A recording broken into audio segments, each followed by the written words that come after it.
তবে বারিধারার প্রথম যুগে আমাদের খুব অভাব অনটন ছিল। তখন আমরা দেখতে পেরেছি আল্লামা নূর হোসেন কাসেমী নওয়ারাল্লাহু মারকাদাহুর আল্লাহর উপরে আস্থা এবং বিশ্বাস। আলকিস পারফিউম নিবেদিত ৩১৩ মাসায়িক বাংলাদেশ অনুষ্ঠান থেকে আপনাদের সবাইকে জানাই আন্তরিক মোবারকবাদ। প্রিয় দর্শক, আজকে আমরা শুনব এমন এক ব্যক্তির ইতিহাস যিনি বাংলাদেশের একজন গর্ব ছিলেন। দেশ বর্ণ উলামায়ে কেরামদের মধ্যে অন্যতম একজন।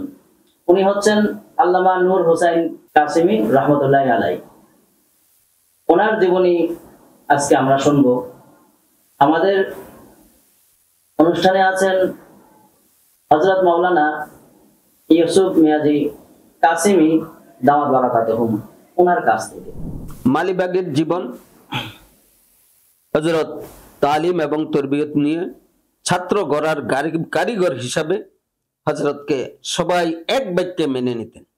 যে সমস্ত আওয়ারা বা ঢাকার ছিটির যে সমস্ত ছেলেরা একটু উশৃঙ্খল, সেই ছেলেদেরকে হযরত ঘাড়ে মাথায় হাত দিয়ে তাদের পিঠে হাত বুলিয়ে এমন অনেক ছেলেকে হযরত দাওরা এবং ইফতা শেষ করেছেন, এরও নজির রয়েছে।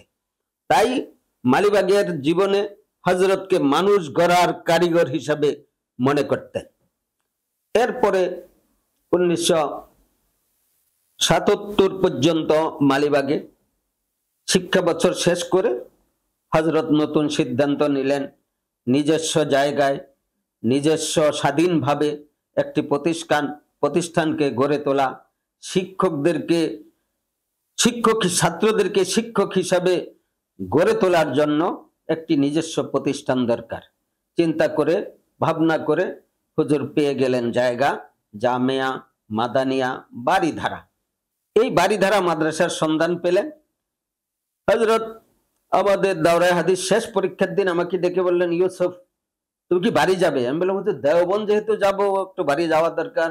হযরত বললেন, না, বাড়ি যাওয়া যাবে না, মাটি কাটতে হবে। আমরা তো খুশিতে বাগ বন্ধুরা সবাই একান্ত খুশি যে এখন থেকে আল্লাহ তাআলা হযরত আল্লামা নূর হোসেন কাসেমী সাহেবকে নিজস্ব জায়গায় নিজস্ব প্রতিষ্ঠান, মানুষের মতো মানুষ গড়ার এক জায়গা হুজুর পেয়ে গেছেন। আলহামদুলিল্লাহ। আমরা সবাই সহযোগিতা করে হযরতকে তার জায়গা জামিয়া মাদানিয়া বারিধারা মাটি কেটে ঘর তুলে হযরতকে 17 রমজান পর্যন্ত পুরা মালিবাগ থেকে আইসা হযরতকে 17 রমজান পর্যন্ত বারিধারা মাদ্রাসায় বসিয়ে দিয়া তারপর আমি দারুল উলুম দেওবন্দে হযরত আমাকে পাঠাইছে হযরতের পরামর্শের মাধ্যমেই। আচ্ছা, মাঝখানে একটু প্রশ্ন, যে আপনি খুশি হইলেন বললেন, আনন্দিত কেন হইলেন? আনন্দিত এই জন্য যে মালিবাগে যদিও হযরতরা মাদ্রাসাকে সুন্দর করে তালিম তরবিয়ত গুছিয়েছেন, কিন্তু মালিবাগে একটা পরাধীনতা ছিল। কমিটি শাসিত মাদ্রাসা, সম্পূর্ণ ক্ষমতা কমিটির ছিল। ওস্তাদরা শুধু পড়ালেখা করাইতেন, ছাত্র গড়তেন, পরীক্ষা নিতেন, এতটুক পর্যন্তই। মালিবাগে কোনো কর্তৃত্ব নেতৃত্ব উলামায়ে কেরামের ছিল না। যেটা ছিল আপনার ওই যে মানে বন্ধে পেয়েও বাড়িতে না গিয়ে কাজ করার জন্য, এই কাজের জন্য আনন্দিত হইলেন কেন? মানে কাজ করা আমাদের চোখের সামনে মালিবাগে যে উস্তাদরা পরাধীনতার সাথে চলতেছে, এত ভালো শিক্ষক পেয়ে মালিবাগে এত সুন্দর লেখাপড়ার ফলাফল দেওয়ার পরও এখানে ওস্তাদদের স্বাধীনতা নাই, ওস্তাদরা স্বাধীনভাবে কোনো কাজ করতে পারছেন না, এই বিষয়টা আমরাও দুঃখিত ছিলাম।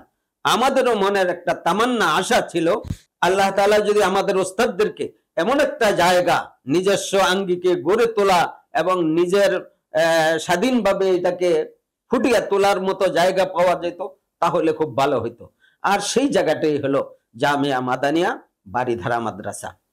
আলহামদুলিল্লাহ।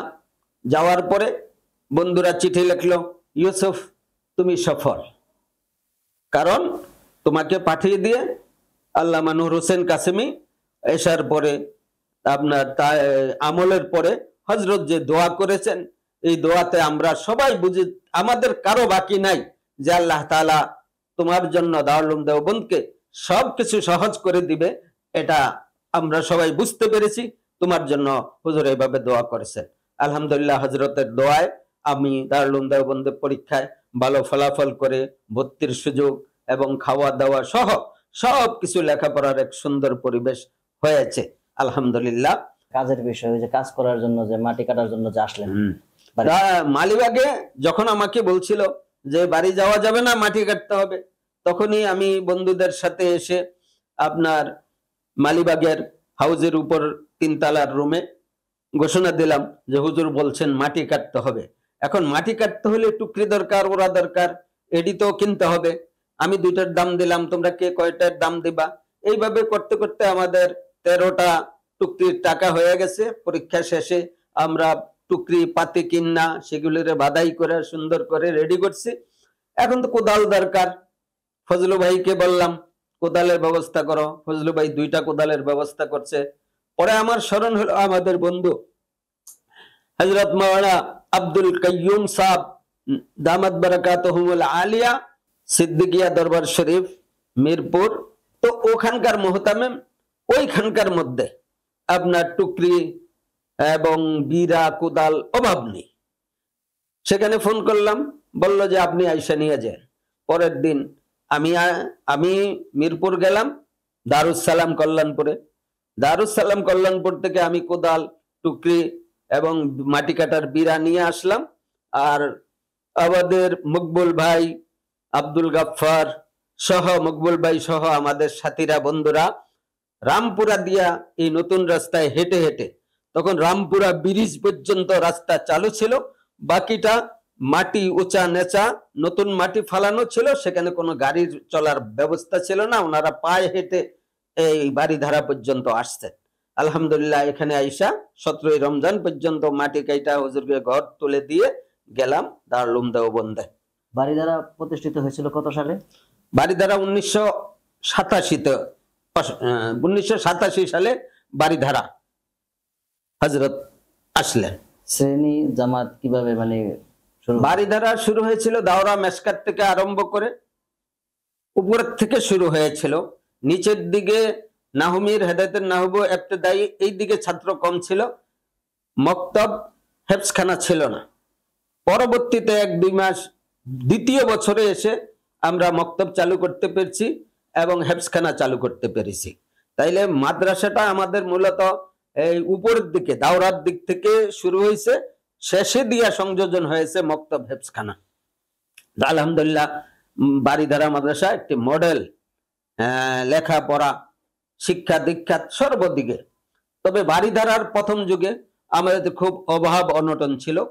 তখন আমরা দেখতে পেরেছি আল্লামা নূর হোসেন কাসেমি নওয়ারাল্লাহু মারকাদাহুর আল্লাহর উপরে আস্থা এবং বিশ্বাস, অগাধ আস্থা, অগাধ বিশ্বাস হযরতকে দেখেছি। আমাদের বোর্ডিংয়ে চাল ছিল না, পাক হতে ছিল না, সকাল থেকে শুরু করে দুপুর হয়ে গেছে, এখনো কোনো চাউলের ব্যবস্থা হয় না, খানার ব্যবস্থা হয় না।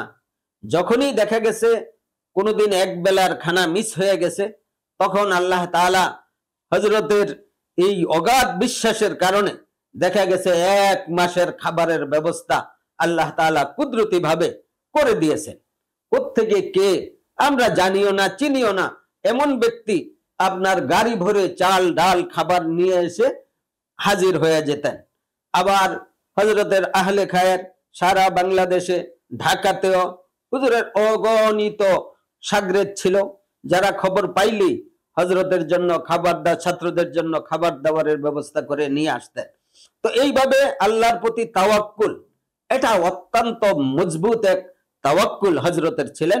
এরকম দ্বিতীয় ব্যক্তি আমার নজরে আমি পাই নাই। ঘরের নিত্য প্রয়োজনীয় পণ্য পেতে ভিজিট করুন www.kistbazarbd.com। কিস্ত বাজারের বর্ষপূর্তি উপলক্ষে ওয়েবসাইটে চলছে স্পেশাল ডিসকাউন্ট।